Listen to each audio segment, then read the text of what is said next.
ایک تو بتائے گا، ظاہر آپ سینئر ترین رہنماؤں میں سے ہیں پاکستان پیپلز پارٹی کے، تو یہ صحیح ہوگا کہنا کہ پیپلز پارٹی اس وقت یہ رائے رکھتی ہے کہ الیکشن کا مارکا سر پر ہے، لیکن ایسے میں ایک جماعت جس کا نام مسلم لیگ نون ہے اس کے لیے حالات بہت سازگار ہیں اور پیپلز پارٹی کو لیول پلینگ فیلڈ میسر نہیں ہے. یہ ٹھیک کہہ رہا ہوں؟ وسیم صاحب، یس، پیپلز پارٹی کے اسی طرح کے تحفظات ہیں، لیکن ان تحفظات کا ہم نے اپنی سینٹرل ایگزیکٹو کمیٹی کے اندر بڑا ڈیٹیل ڈیلیبریشن کی ہے اور اس کے بعد یہ فیصلہ کیا کہ سابق صدر جناب آصف علی زرداری صاحب کو یہ اختیار دیا گیا کہ وہ کنسرن جماعتوں، حکومت، الیکشن کمیشن، جہاں جہاں بھی ان کنسرنز کو ڈسکس کریں، ڈیبیٹ کریں، ڈائلاگ کے بعد اس کا حل نکالیں، کیونکہ ہم کسی تصادم، کسی کلیش کو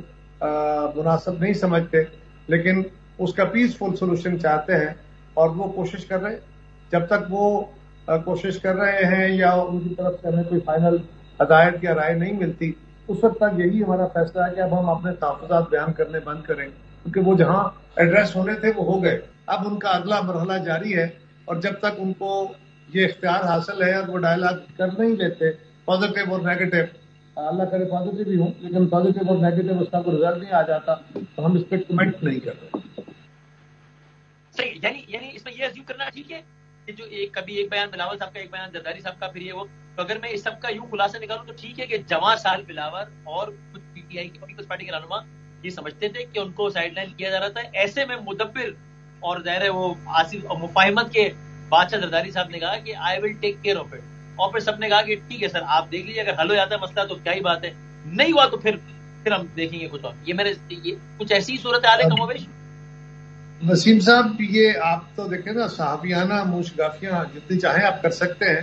میں نے تو جو صحافیانہ معصومانہ، چلے آپ کہتے ہیں تو ایسے ہی صحیح. ویسے آپ ہیں معصوم آدمی، اس میں مجھے گواہی دینے میں کوئی امر مانے نہیں ہے، لیکن آپ کے سوال معصومانہ نہیں ہوتے. سوالوں کا معصومانہ ہونا، آپ کا معصوم ہونا بہت الگ ہے. اچھا، لیکن میں گزارش یہ کروں گا کہ یہ بات تو درست ہے کہ وہ جوان سال ہیں، جوش و جذبات ہیں، سب کچھ ہے، زرداری صاحب سن رسیدہ ہیں، معاملہ میں ہے، سب کچھ ہے، لیکن بلاول صاحب نے اپنی لیڈرشپ پارلیمان کے اندر اور اس کے بعد حکومت کے اندر اپنی پرفارمنس سے ثابت کی ہے کہ صرف عمر کافی نہیں ہوتی، بلکہ بندے کے اندر کچھ جان اور سکت اور علم ہو تو وہ اظہار کرتا ہے. لہذا میں نے جو ظاہر گزارش کی کہ پیپلز پارٹی کے چیئرمین کے بھی اور پیپلز پارٹی کے باقی ممبران کے بھی جو تحفظات تھے، اس کے اوپر بہت ساری ڈبیٹ ہوئی، 2 دن باعث ہوئی، اور سارے ممبران نے کھل کے اپنی رائے دی، اور اس رائے کی روشنی میں ہی جناب زرداری صاحب کو یہ اختیار دیا گیا کہ وہ ڈائلاگ کے ذریعے معاملہ فہمی کریں. اگر ہو جاتا ہے تو فاتحہ، نہیں تو پیپلز پارٹی اپنا لایا عمل اختیار کر لے گی. ٹھیک ہے. قاہرہ صاحب، اگر سیدھے الفاظ میں پوچھوں تو آپ کو یہ لگتا ہے کہ مسلم لیگ نون کی سیٹنگ ہو گئی ہے بڑی زبردست قسم کی؟ اس سوال کا جواب میں نے کہا نا پہلے سوال سے لنکڈ ہے، لہذا ہم اس کے اوپر ابھی کمنٹ نہیں کر رہے. میں نے عرض کیا اس کی تفصیل تو میں نہیں، آپ نے تو کہا نا ہم اپنے تحفظات، ہمیں دیوار سے ہمارے جو مسائل ہیں وہ ڈسکس نہیں کریں گے، زرداری صاحب طے کریں گے. تو میں اس وقت چھوڑ دیا. میں تو ایک اور سیاسی جماعت کے بارے میں پوچھ رہا ہوں کہ اس کی سیٹنگ ہو گئی ہے، یہ لگتا ہے اس سے کنیکٹڈ ہے نا، یہ اس سے کنیکٹڈ ہے. یہی تو آپ کی موشگافی ہے نا، آپ مجھ سے چاہتے ہیں کہ اس طرح نہیں، اس طرح سے کان پکڑ لوں. میرا خیال ہے یہ مناسب نہیں ہے ابھی اس جو زرداری صاحب کوشش کر رہے ہیں اس کی موجودگی میں. اچھا، اور اگر میں آپ سے پوچھوں ایک اور سیاسی جماعت، خالی ایک ضمنی سوال پھر ہم آگے بڑھتے ہیں، پاکستان تحریک انصاف کو آپ کے خیال میں اس وقت لیول پلینگ فیلڈ میسر ہے یا ان کو اتنی بھی نہیں ہے جتنی آپ کو ہے؟ تو تحریک انصاف کا سوال ہے، ان سے پوچھ لیجیے ان کو کتنی اویلیبل ہے اور کتنی نہیں ہے، اور بہت ساری جو ان کو نہیں ہے وہ ان کے اپنے کرموں و جرموں کی سزا ہے، اس میں نہ آپ قصوروار ہے نہ میں قصوروار ہوں. میں تو یہ کہتا رہا کہ ڈائلاگ کر کے معاملات کا حل نکال لو. میرے تو چیئرمین نے سب کو ناراضگیاں مول لے کے عمران خان کے لیے ڈائلاگ کا رستہ کھولا تھا، کیونکہ عمران خان نے وہ رستہ بند کر کے 9 مئی کے حالات پیدا کیے اپنے لیے بھی اور ملک کی ڈیموکریسی کے لیے بھی اور ملک کے لیے بھی. یہ عذاب جو ساری قوم جس کا شکار ہے، یہ خود ان کا پیدا کرنا ہے.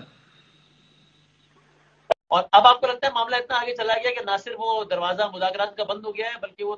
تالا لاک ہو گیا اور اس کی چابی بھی کھو دی ہے, کسی نے کنویں میں پھینک دی ہے.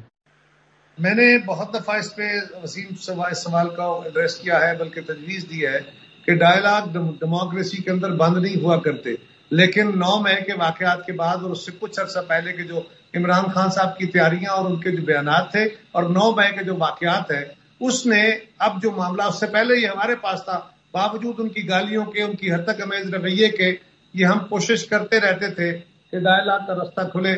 اب یہ جو ذمہ داری ہے یہ عمران خان صاحب پہ ہے, کیونکہ انہوں نے یہ حالات خراب کیے ہیں کہ انیبلنگ انوائرمنٹ اب عمران خان صاحب نے بنانی ہے. اب ہمارے پاس اس کے راستے کم ہو گئے. سر یہ جاتے جاتے جو سابق چیف جسٹس بندیال صاحب فیصلہ دے گئے,